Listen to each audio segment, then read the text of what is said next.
ntabwo twakibagirwa ko amahoro dufite yavuye mu makuba, ntabwo twakibagirwa ko ibyishimo tugira byavuye mu marira.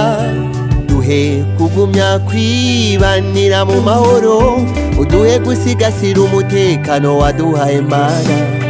Icyatuma data twakongera kurira mu izina ryawe gihezwe nawe.